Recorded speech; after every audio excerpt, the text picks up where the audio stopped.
Trend safety survey shows a large portion of riders feel unsafe or even very unsafe.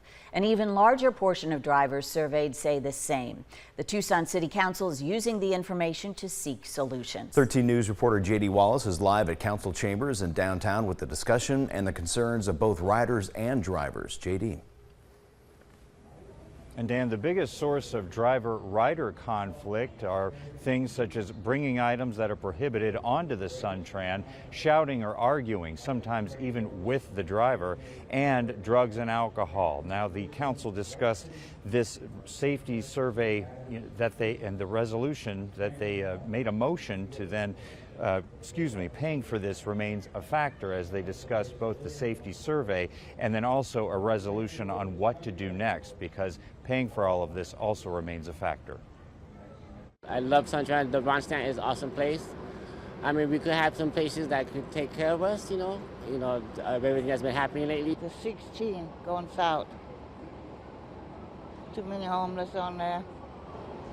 And they do their stuff on the bus, I have seen, Gisela Goodman did not take the Suntran safety survey, while Jesus Duran says he did. And the results from more than 200 paper surveys showed about half of them felt safe or very safe on Suntran or at its stops and transit centers, while at least a third to a half of them said unsafe or very unsafe. Drivers, more than 100 surveys, went as high as 70% disagreeing or strongly disagreeing with statements about safety.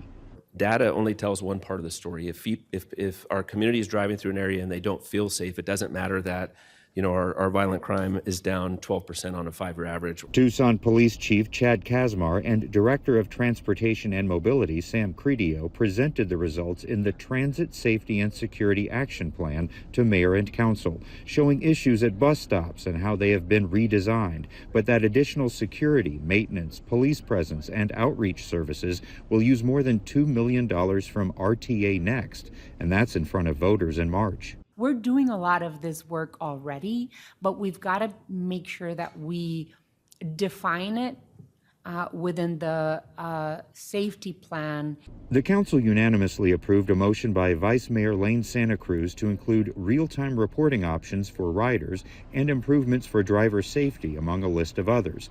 While the cost remains unsolved, fares are not on the table in this discussion. Sometimes you need maybe security on there.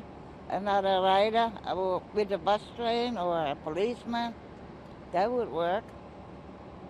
Costs more money. Yeah, it costs more money. I don't mind paying for the fare. I think they should keep it free.